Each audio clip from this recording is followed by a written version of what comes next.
السلام على من اتبع العقل ونبذ النقل وفكر. عسلامة.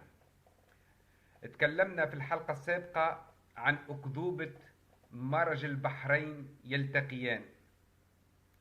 عرفنا اللي هذه ما تسمى بالمعجزة القرآنية ما هي إلا أكذوبة روج لها ما يسمى بالإعجازيون من أجل إقناع أصحاب العقول البسيطة بأن القرآن يأتي من عند إله. تعرفوا أنتم اللي ما يسمى معناتها بالإعجاز العلمي في القرآن فما مئات يعني، ولو يتفنوا في حكاية الإعجاز العلمي. لكن وقت نجيو نحكيو مع المسلمين بصفة عامة نلقاهم يعرفوا ثلاثة أربعة. ما تعرف المسلم هو والنفح ياخذ من حاجة ويلوح الباقي. تخيل بنتي كل المسلمين يعرفوا يتبعوا في هذوما الإعجاز العلمي؟ لا. أكثر واحدة معناتها مشهورة هي متاع مرج البحرين ومتاع إسلام كوستو وكل شيء، وهي كذبة في كذبة، وعرفنا يعني في الفيديو اللي قبل هذه اللي هي كذبة في كذبة. وفما مسألة ما يسمى تطور الجنين.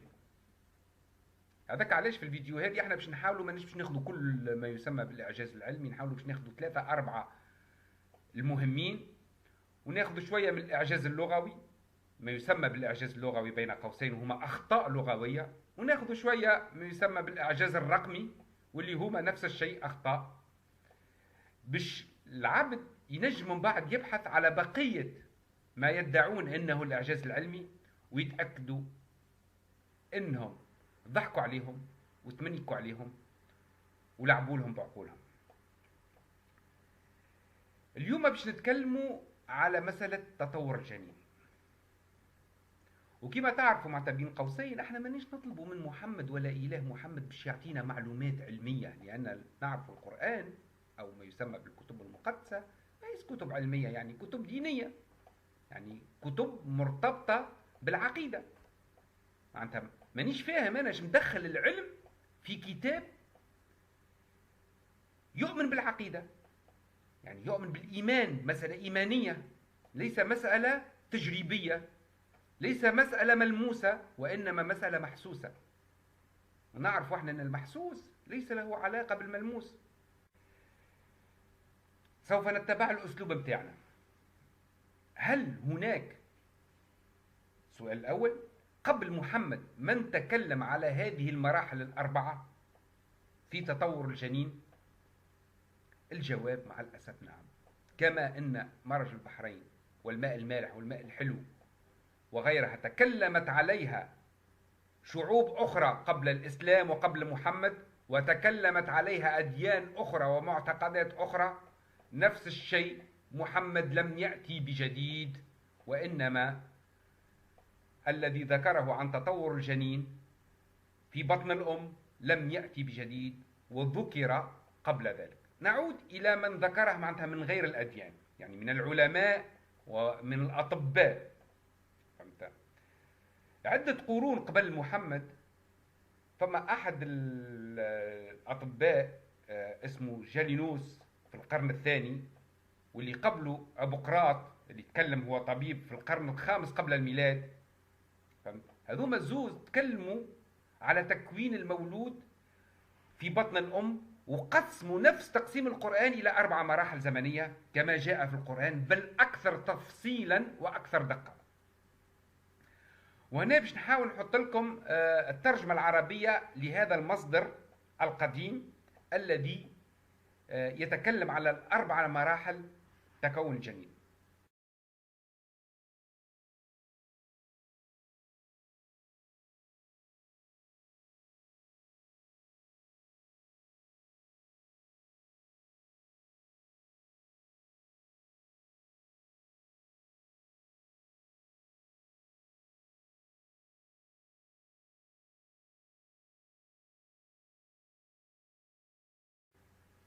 ونطلب من اللي عنده ذرة من العقل أن يبحث وحده ويزيد يتأكد من المعلومات اللي نحطها اللي هي أكيدة و100%، ونحاول بكل الطرق ما نذكر كل الحاجات اللي متأكد منهم 1000%. ما عادش اتبعوا. امشيوا، حتى انا نقول لكم حاجه امشيوا زيدوا تاكدوا منها، ما تهربوش من القدره تجوا تحت الميزان. راني انا مانيش معصوم ونجم نغلط، وكيف هي عبد صحيح. انا نحاول حذر باش نحاول ننقل كل المعلومات الصحيحه، لكن في نفس الوقت فهمت انتم لازمكم تتاكدوا وحدكم وتعرفوا وحدكم الاشياء باش تكون عندكم اقتناع. لكن سؤال هون، هذا بقراط وهذا فهمت يعني فلا معناتها اطباء يونانيين قدم وكل شيء، فهمت كيفاش معناتها يا اخي محمد كيفاش وصلت له هذه المعلومه؟ راهو لازمكم تعرفوا اللي قبل 1400 سنه كيما توا راهو فما علوم وفما علم فلك وفما طب وفما كل شيء، يعني ماهيش معناتها حاجه جديده. فهمت؟ ما تصوروش اللي 1400 سنه بعيده ياسر، قداش 20 جيل 30 جيل حكايه فارغه. صحيح ما كانش العلم متطور كما توا، لكن كانت فما علوم وكان فما طب وفما علاج وفما عده اشياء اخرى. السؤال اللي نطرحوه كما قلنا احنا محمد ماهوش بهيم كما يقولوا بعض المسلمين او اغلب المسلمين. ما هو اكيد ان المعلومات هذه لم تصله من طريق الوحي ولا اله، لان لا يمكن لاله ان ينقل لنا افكار قيلت من قبل، من جهه، ومن جهه اخرى غير دقيقه، ومن جهه ثالثه فيها اخطاء واضحه وبينه اللي اكتشفها العلم الان. لو نرجعوا للقرن الخامس ميلادي نجد أن هذه الكتب الطبية تم ترجمتها من اليونانية إلى السريانية من أحد الأشخاص الذي ترجم 26 كتاب حول الطب، وهذا الشخص معروف بالطب وكان مشى للإسكندرية وعمل وخدم في العراق وخدم في قسطنطينة في القرن الخامس السادس الميلادي، يعني قبل ظهور محمد. يعني معناتها ترجم من اليونانية إلى السريانية. ولو نزيدوا نرجعوا نبحثوا في التاريخ احنا نعرفوا اللي محمد الداير نتاعو الكل هما نوع من انواع معناتها المسيح، مذهب من المذاهب المسيحيه النسطوريون، اللي نسطوريه اللي معروفه النسطوريه. لو نعود للتاريخ نجد ان هذه العلوم الطبيه وغيرها من العلوم نقلت من طرف المذهب المسيحي النسطوري، وهذوما النسطوريون هربوا من بطش الكنيسه في قسطنطينة إلى الشرق الأوسط وفارس وبلاد العرب.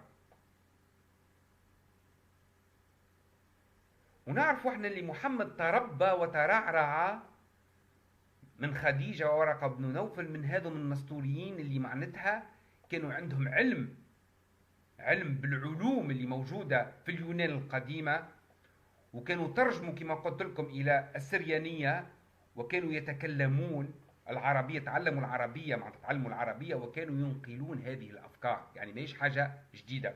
ومحمد كان معناتها كانت بيت خديجة عبارة على مركز ثقافي في مكة، فهمتي؟ تلقاوا فيه النسطوريين هذوما كلهم هذا المذهب المسيحي وينقل المعلومات، ومحمد تربى في هذا الإطار. هذه حاجة ثانية،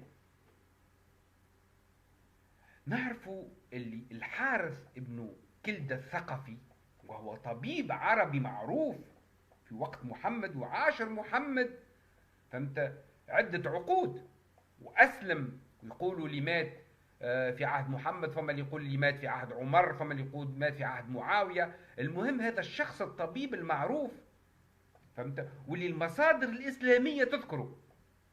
وهنا نحاول باش نحط لكم المصادر الإسلامية تدل على معناتها ما أقول إن هذا الحارث ابن كلدة الثقفي كان طبيب وكان مطلع على الكتب اليونانية ومطلع على تكوين الجنين ومطلع على غيرها من الأمور، وهذه هي المصادر معناتها من المصادر الإسلامية.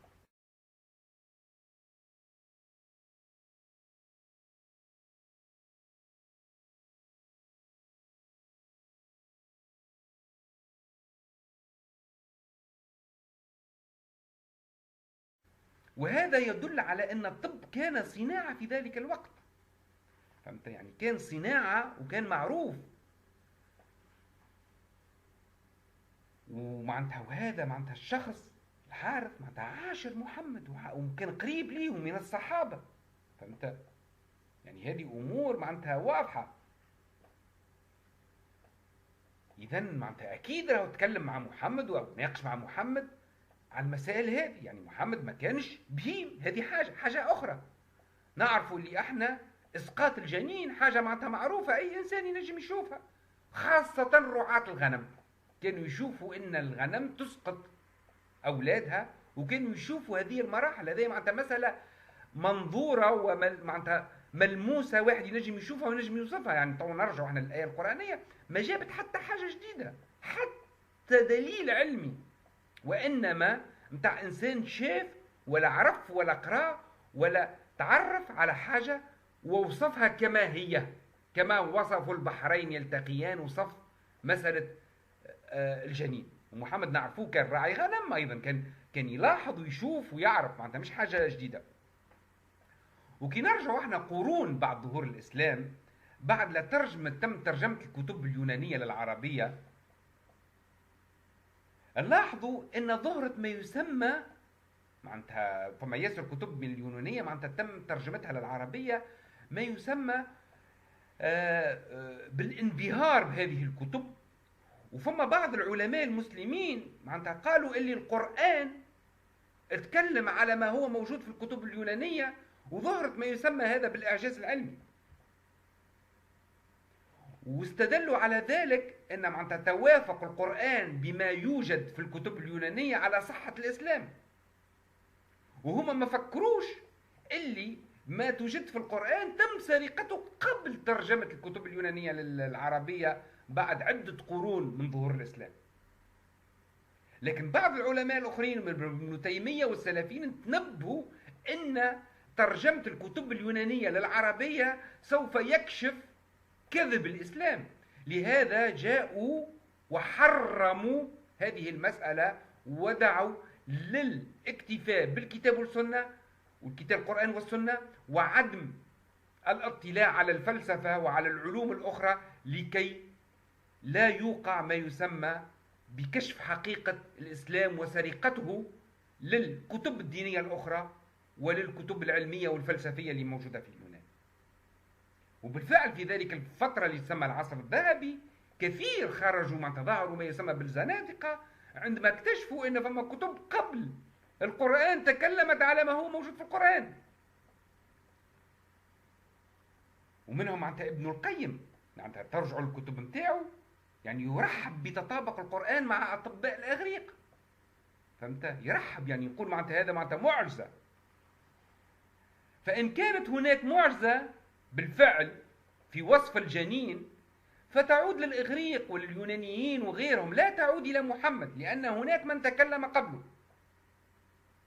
وأكيد أن بقراط ولا جالينوس وغيرهم فما علماء آخرين، وإحنا نعرفوا فهمت أن المعلومة تشاع ويعرفها كثير من الناس، أما من يدونها ومن يصفها هو الذي يعرف بها. إذن هو معناتها جالينوس أو بقراط وتتكلم عن هذه، أكيد فما علماء آخرين زاد بحثوا فيها. راهو العلم ماهوش ملك شخص، ملك البشرية كاملة، كل إنسان يشارك فيه. صحيح اللي فلان يقولوا أول واحد، أنا مثلا أقول حاجة نسمع حاجة توا يمكن يقول قالها واحد في الشارع، نجي أنا نقولها تكتب اللي أنا قلتها، وأنا في الحقيقة مش أنا قلتها وإنما أخذتها من غيري. هذاك علاش أنا نؤمن بأن العلم أو المعرفة هي قيمة إنسانية بشرية لجميع البشر. لا يدعي أي إنسان أنه يملك اللي هو اللي جابها من راسه، فماش هذا، فماش حتى واحد جاب حاجة من راسه. أكيد معناتها تطور، كما تطور الإنسان تطور الفكر. إذا نتيجة بحوث وتأملات وغيرها، ويأتي فهمت من يدونها أو من يتكلم عليها، ويأتي بعد شخص آخر يتكلم عليها، وهكذا وهكذا، ولا وحي ولا خزعبلات ولا حكايات فارغة يريدون أن يقنعون بها. هذه المسألة تطور الجنين 4 مرات، معناتها 4 مراحل في بطن الإنسان، لم يأتي بها محمد هو الأول، بل جاءت بها معناتها الإغريق قبل واليونان تكلموا عليها وأطباء وكلهم كل شيء معناتها كما وضحنا، ولكن أديان أخرى حتى المسيحية، حتى التوراة، حتى النجم، حتى الهندوكية، فهمت، حتى الزردشتية، كلهم طبيعي يستخدموا نفس الاسلوب. محمد ما جابش حاجه جديده، وقت يجي يتكلم على تطور الجنين ما جابش حاجه جديده. هو كان يعرف في العصر هذيك المسألة هذيك تبهر الانسان باش يظهر عظمه الهه، هاو كيفاش وهاو كيفاش، يبدا يحكي لهم، يبدا يخرف لهم. وهذه ماهيش محمد ما جاب حتى حاجه جديده، فهمت، وانما اتبع من كان قبله من اجل ان يقنع عباد موجودين في الجزيره العربيه عايش معاهم. وهنا نحط لكم بعض المصادر من الكتب الأخرى.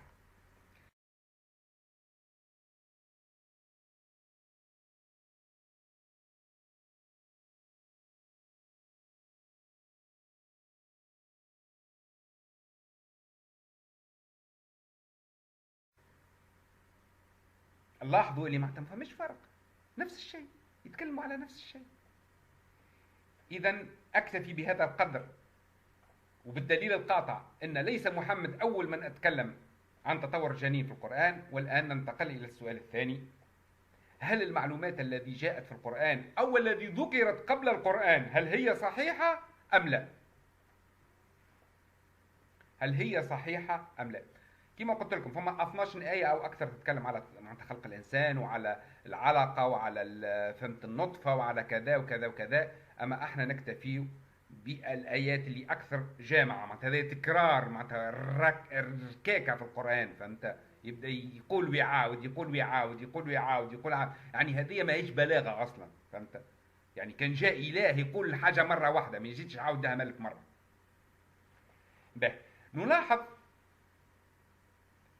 ان مثلا الايه تقول معناتها ولقد خلقنا الانسان من سلاله من طين. به العلماء نتاع الاغريق ما تكلموش على الطين، معناتها انتقلوا ديريكت الاربع مراحل. الاسلام جاء زاد الطين على خاطر بالطبع سرق زاد افكار من الاديان الاخرى اللي تكلمت على ان ادم وحواء تخلقوا من طين وتصنعوا من طين ومن بعد ولاو ماء في قرار مكين وغيرها من القصص. احنا باش نحاولوا ناخذوا الاربع مراحل، ما نذكروش الطين على خاطر ذي الطين حكايه معناتها معتقد بابلي قديم ومعتقدات قديمه نقلها محمد كما هي من المعتقدات الاخرى المسيحيه واليهوديه وغيرها وغيرها وغيرها. كل معتقد قديم معناتها سائد، فهمت، ان الانسان عباره على شجره يعني ينبت. هذاك علاش معناتها يذكروا الطين، فهمت، خاطر هما راهو كانوا يلاحظوا ويغزروا ويشوفوا كيفنا، يعني كيفنا ما همش عباد ماناش احنا نحكيو على مليون سنه ولا 100,000 سنه، احنا نحكيو على 1400 سنه ولا 2000 سنه ولا 3000 سنه. يعني مرحله تاريخيه معناتها، مرحله معناتها قريبه جدا منا. ما نتصورش انا قبل 1400 سنه ما كانوش زاد هما يلاحظوا ويشوفوا ويبحثوا ويتبعوا اخر التطورات العلميه واخر التطورات الفلكيه وكل شيء، لكن على حسب مستواهم وعلى حسب امكانياتهم وعلى حسب قدراتهم. اما نفس الشيء، فهمت. اذا هذه معناتها مساله التراب وغيرها معناتها مساله ماخوذه من قبل. به نجيو احنا توا نتكلموا على الاربعه مراحل هذوما. نبداو بما يسمى بالنطفه. اول حاجه كما قلت لكم ما يسمى بالاعجازيين ديما يكذبوا، يحاولوا يبدلوا المعنى. مثلا نضرب لك مثال بسيط، وقت نرجع كلمه نطفه هي اول مرحله، يجي معناتها الايه القرانيه تقول لك اول مراحل هي النطفه. نجي نرجعوا لسان العرب نلقاو النطفه هي الماء القليل، فهمت، والمقصود بالنطفه في ذلك العصر هو المني، فهمت. المني يعتبروه نطفه، فهمت، ماء قليل، حاجه قليله، فهمت. وعندما نرجع للقرآن، فهمت، نلقاو انه يأكد على المسألة هذه. يعني يسمى تفسير القرآن بالقرآن نلقاه وجعلنا نسله من سلالة من ماء مهين، أو فلينظر الإنسان مما خلق من ماء دافق. ماء دافق هو المني عندما يقذف، فهمت. يعني هنا وقت يتكلم عن نطفة يقصد على المني. وكانوا العباد قبل يسخايبوا اللي هذاك الماء هو اللي يكون الإنسان،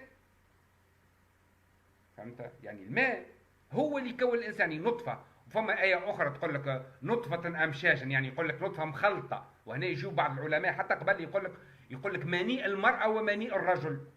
يعني كانوا قبل يسخايبوا للمراه عندها مني كما مني الرجل، وان المنيين هذم عندما يتخلطوا يتكون الانسان. فهمت؟ وقت نرجعوا للتفاسير بتاع القران القديمه نلقاهم يتكلموا عن الماء. فهمت؟ وهذا معناتها هذه معناتها ما نلوموهمش على حسب عصرهم، ما عندهمش ميكروسكوب ولا باش يشوفوا معناتها شنو موجود في المني ويفهموا الحكايه. لا، هما يشوفوا في ماء مني اي انسان يشوف معناتها مني امراه، معناتها هو هذاك المني المراه ليس له اي دخل بالحمل، بل هو لكي يسهل العلاج، علاج الذكر في الفرج، لا اكثر ولا اقل.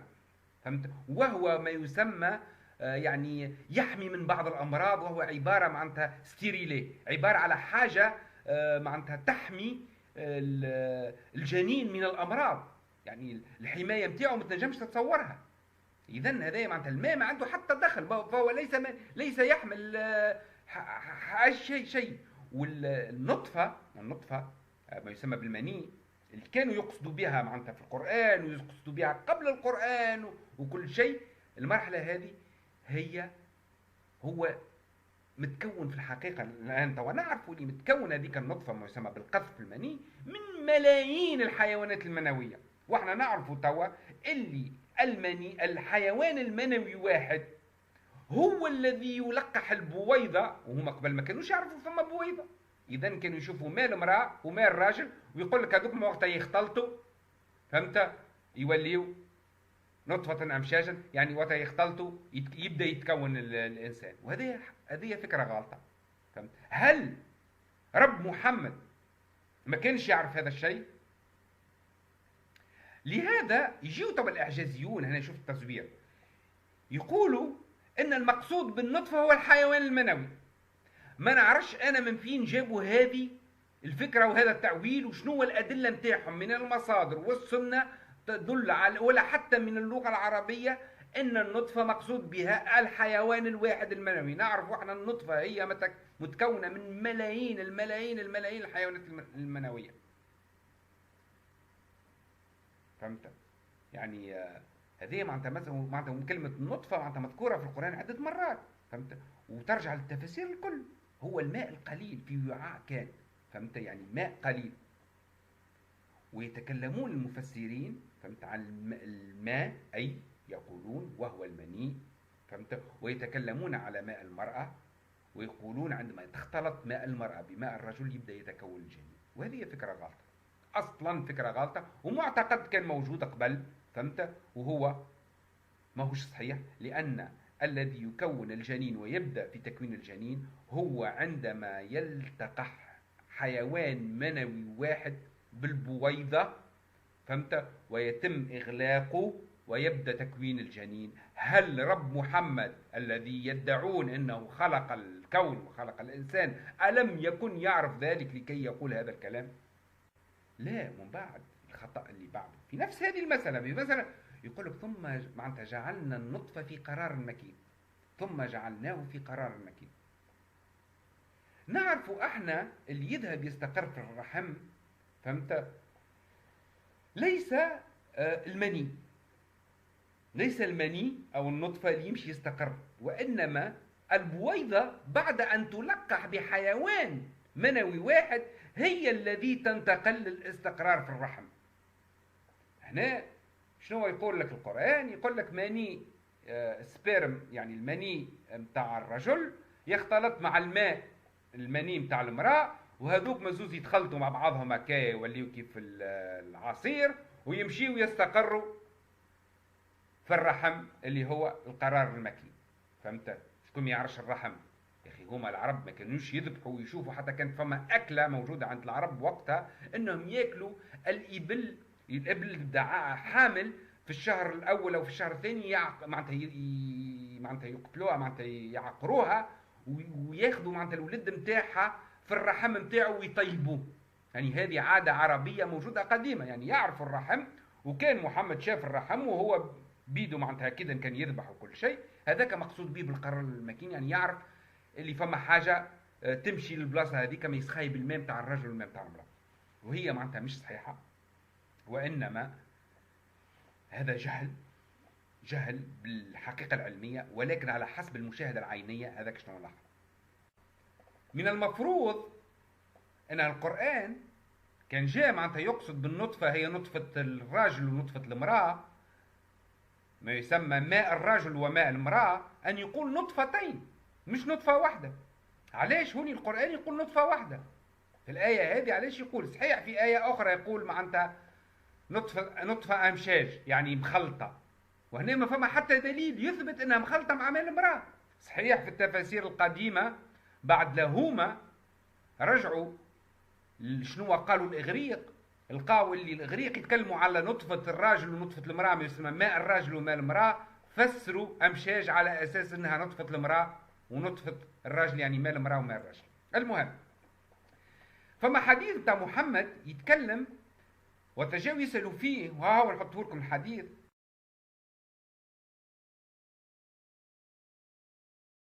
هذا الحديث وقت نرجعوا للإغريق نلقاوه موجود، وها نعطيكم المصدر شكون قالوا، يعني نقل بالحرف الواحد.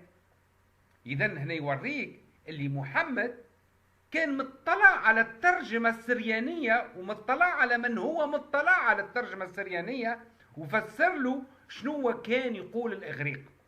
إذا هذه مسألة المرحلة الأولى من تكوين الجنين، مرحلة أول شيء منقولة من كتب أخرى سوى الإغريقية، سوى من كتب دينية أخرى.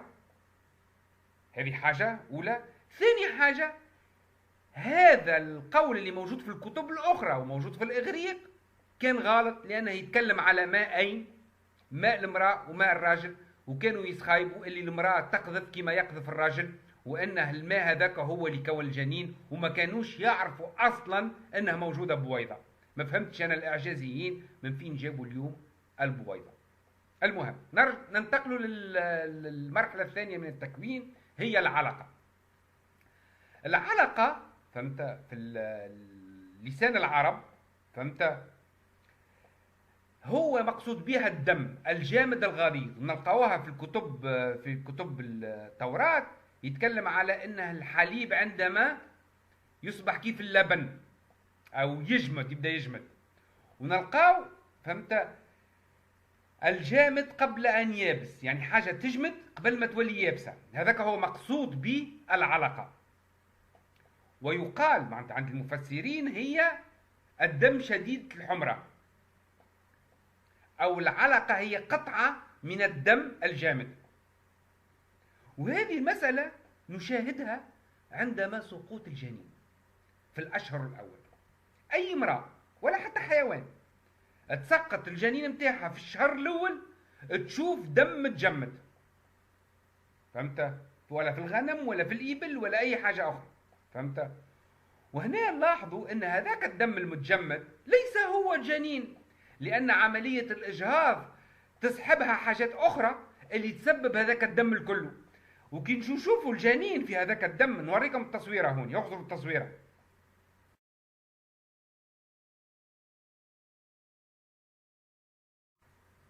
هذه المقصود بها بالعلقة. ووقت ترجع للتفاسير بتاع المسلمين تلقى يقصدوا بالعلقة هذه. وهنا الجنين ليس هذا الدم الكله، هذا نتيجة الإجهاض ونتيجة معناتها الإرهاق وكل شيء ينزل هالدم هذا المتجمد. أما راه الجنين في الشهر الأول من تكوينه لا يمثل راس دبوز هكا قد النتفة، يعني أقل من القطرة. يعني هما اللي يسخيبوه هذا مضغة كله الجنين، هو ما هو الجنين، هو كله دم هذاك تابع، ما هو الجنين، فهمت؟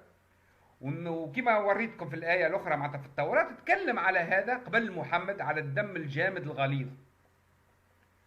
وهنا نفهم أن الإغريق قبل يعني استوحوا هذه المسألة من المشاهدة، هذه معناتها وصف عين، فهمت؟ في الأسابيع الأولى من الإجهاض يظهر الجنين كأنه علقة، دم متجلط. وهنا نرجع لقول ابن كثير، فهمت؟ يقول لك ثم تنقلب علقة حمراء بإذن الله فتمكث كذلك 40 يوما. ساعة بتاع الأحاديث والتفاسير، و40 يوم فهمت نطفة، و40 يوم علقة، و40 يوم مضغة، هذه كلها ما عندها حتى أساس من الصحة. وتنجم أي إنسان يرجع للتطور الجنين العلمي الحديث يشوف اللي هذيك كلها خرافات. 40 يوم 40 يوم ما فماش منها. إذا هنا وقت نجيو نشوفوا العلقة، احنا نرجعوا كلمة العلقة في القرآن يعني ذكرت تقريبا 4 مرات، فهمت، وكلها تخص الجنين، فهمت. وكل المفسرين يفسرون العلقة بالدم، فهمت، والصورة حطيتها لكم. ثم كان علقة، فهمت، وكان دما بعدما كان نطفة. يعني في الأول كان ماء، من بعد ولا دم. يعني النطفة هي الماء والعلقة هي الدم. وهنا يجيو الإعجازيون ويبدأوا يتفلسفوا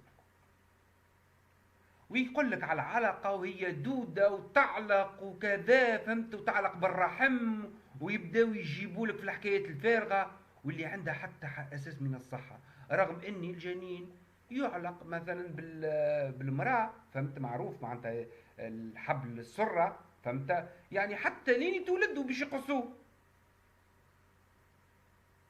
فهمت. وهنا وتنرجعوا للآية القرآنية شنو تقول؟ معناتها يقول لك معناتها يقول لك معناتها التحويل، فهمت، التحويل من نطفة، من بعد يقول لك من علقة. ما قالش يشبه العلقة، وإنما قال من علقة، وهي دودة العلق. يقول لك الإعجازيون دودة العلق، فهمت. وهنا نشوف التصوير متاع الإعجازيين، يجي يحط لك تصويرة متاع مولود في فترة من الفترات متاعه، فهمت، ويتعمد إظهار الجنين على شكل علقة، فهمت. وش يعمل؟ اغزر تصويرة يتم حذف أشياء من الصورة الحقيقية، فهمت. هنا ها باش نوريكم الصورة كيفاش يوريوها الإعجازيين وكيفاش هي في الحقيقة.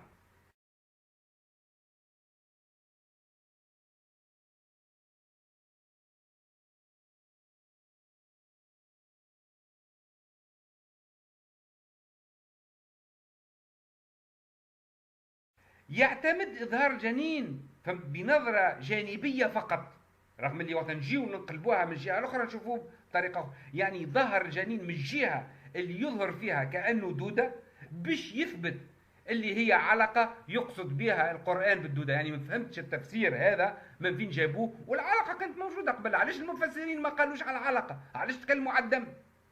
العلقة يا أخي هي جديدة، عندها ملايين السنين العلقة موجودة، وقبل كانوا يداووا بها عند العرب وغير العرب، فهمت. فما امراض معناتها توقع يشدوا هذيك العلقه باش تمص كما نقولوا نوع من الفقاعات في الجلده، ولا تاكلها ولا حاجه، ويحطوها، وكانت مستعمل، فهمت، للعلاج، فهمت. اذا علاش ما تكلموش عليها العلماء قبل؟ علاش توا هما العلماء هذوم الاعجازيون قال لك العلقه مقصود بها هذه العلقه، فهمت.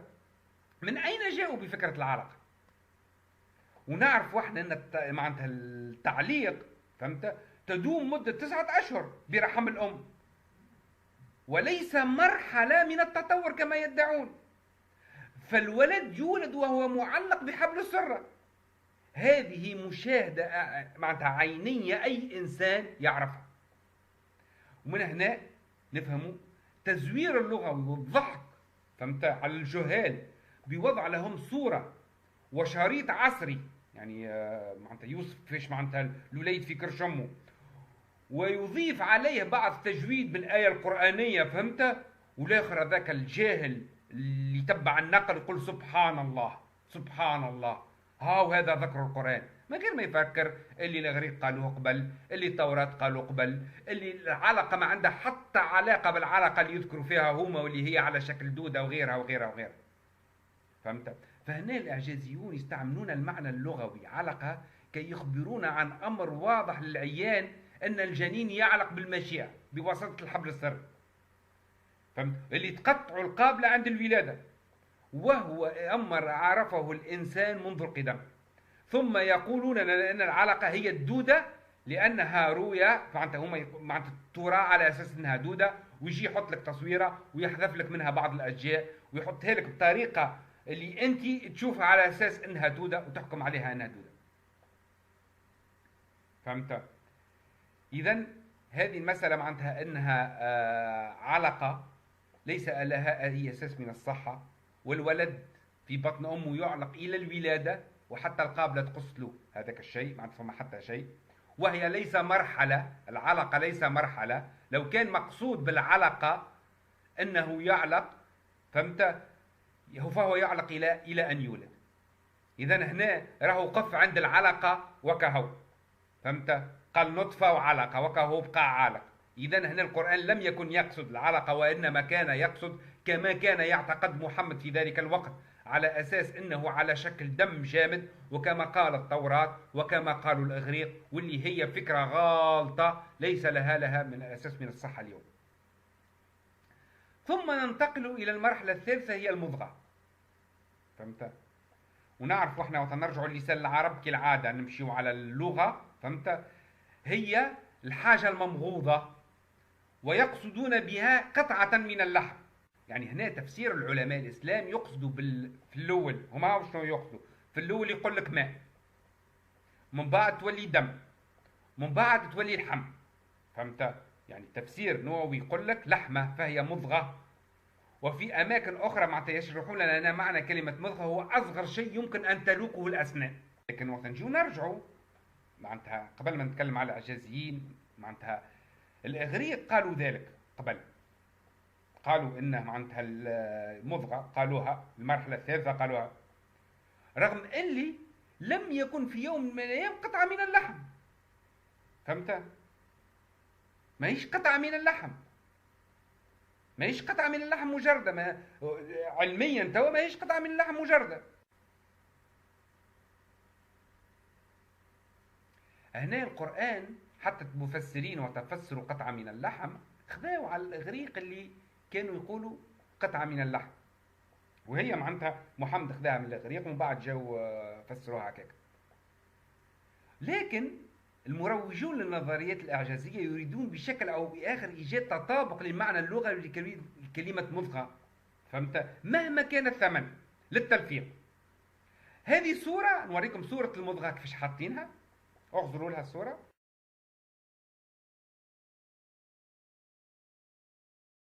وهي ما سقط، معناتها وحدة تسقط يكون له ليل أكبر، يعني يقولوا عمره شهرين ولا 3 شهور، تظهر كأنها قطعة اللحم. شوفوا الوهم،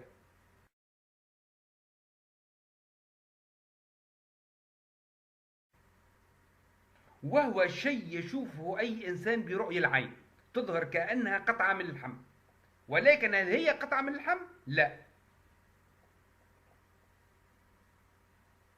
فهمت؟ إذا هذا ينكر توا العلماء، يقول لك ما هيش مضغة صحيح، ما هيش قطعة من اللحم. فهمت؟ وما هيش علكة. يجي الإعجازي ويجي يوريك علكة ويحطها لك بجنب ويوريها لك بطريقة معينة، فهمت؟ ويقول لك هو إعجاز علمي والعباد تتبع. فهمت؟ هذه المسألة بتاع إسقاط طرف يشبه طرف اللحم، فهمت؟ توقع معناتها في ساعات معناتها تبدا البويضة فارغة ولا توقع خلل ولا أي حاجة وتسقط وهي جدا صغيرة. فهمت؟ ومعناتها تظهر كأنها قطعة من اللحم، أما هي ما هيش قطعة من اللحم. إذا هنا القرآن مشى على حسب ما قال الإغريق، وهي فكرة غالطة ما عندها حتى أساس من الصحة. وتوا عاد باش ننتقلوا للمرحلة الرابعة والأخيرة واللي هي الفضيحة. شوف هنا شنو نقول: فخلقنا المضغة عظاما فكسونا العظام لحما. فخلقنا المضغة عظاما، يعني هنا القرآن يزيشي، فهمت؟ ما يقولش الحقيقة، يزيشي يكذب. يعني يقول لك المضغة تولي عظام. تعرفوا انتوما اللي اللحم يظهر قبل العظم، وهذا ثابت علميا الآن. لكن قبل الجزارة واللي يذبحوا حيوان، فهمت؟ يذبحوه ينحيوا له الجلدة، بعد اللي ينحيوا له الجلدة يلقاو اللحم وبعد يلقاو العظم. شنو يقولوا؟ يقول لك اللي العظم فهمت؟ يتكون قبل ومن بعد اللحم ومن بعد الجلد. هذاك علاش في آية قرآنية وكسونا العظام لحما، فهمت؟ يقول لك معناتها كسونا العظام لحما، هوني يسخايب اللي العظم يتكون قبل. فالقرآن هنا ما يخبرناش بحقائق علمية. واي واحد دارس حتى بسيط لعلم الاجنه يكتشف يعرف ان هذا خطا. اول حاجه المضغه لا تتحول الى عظم، فهمت؟ خاطر الايه واضحه، فخلقنا المضغه عظاما، فهمت؟ فكسونا العظام لحما، يعني مساله واضحه واي انسان ينتبه لها. وهدايا معناتها خطا اخر. اي عالم توا ولا اي طبيب تسال وتقول له هل العظم تخلق قبل اللحم ولا، يقول لك لا. هنا مانيش فاهم لماذا القرآن يقول ان الجنين معناتها يتحول من علقة الى مضغة، اي الى لحم، اي بمعنى اخر لماذا يجب ان ينقلب اللحم الممضوغ الى عظم، ثم يجيب ان يكسي هذا العظام بلحم.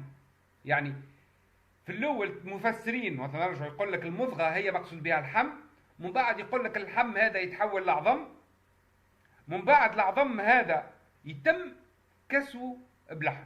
وهذا ترجع المفسرين القدامى كانوا يقولوا هذا، وهذا ما كانوا يعتقدوا الناس قبل، فهمت؟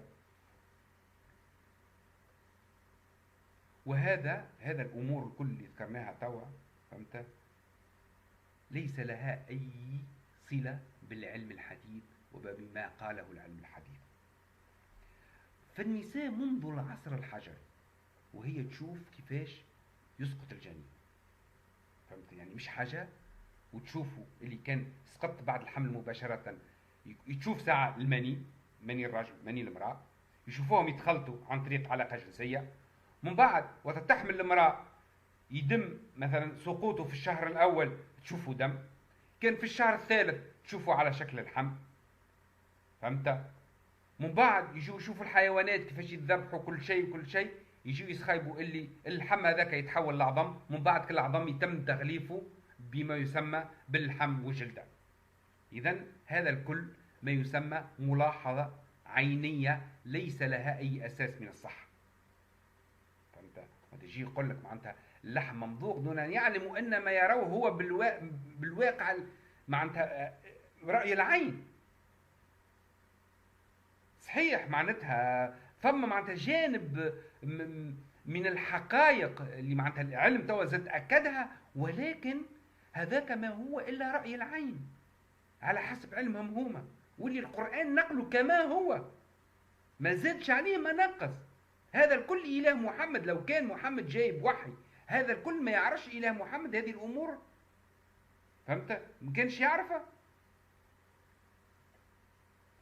وتترجع المفسرين يقول لك فخلقنا المضغة عظاما، يعني شكلناه ذات رأس ويدين ورجلين بعظامهم وعصبهم وعروقهم، وفي الصحيح كل جسد ابن آدم يبلى إلا، فهمت؟ يعني إلا يقول لك إلا مؤخرة الذنب، يعني هذيك اللوطة معناتها اللي يقول لك بين الصلب والتراب، يقول لك الماء يخرج من غاديك، فهمت؟ هذه كل أخطاء علمية احنا ما نمشي ندخلوا في المسألة هذيك.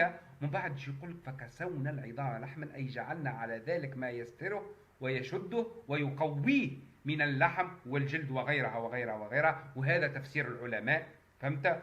بينما هذا الكل ليس له أي أساس من الصحة وليس صحيح، فهمت؟ يعني ثابت الآن علميا ليس صحيح، لكن هالإعجازيين مع الأسف يحاولوا باش يغلطوا العباد ويدخلوك بعضك ويجيبوا لك تفسيرات باش يحاولوا يقنعوك اللي فما إعجاز علمي في القرآن، وهو في الحقيقة فما خطأ علمي كبير وواضح وبين. وهنا نختم هذه الفيديو، فهمت؟ طويلة هذه الفيديو شوية مع الأسف، وأنا أعتذر على طول هذه الفيديو. نطلب من المسلمين باش ما عادش يتبعوا هذا الإعجاز العلمي ويحلوا عينيهم شوية ويخدموا مخاهم شوية ويزيهم التبعية ويتعلموا يفكروا وبسلام.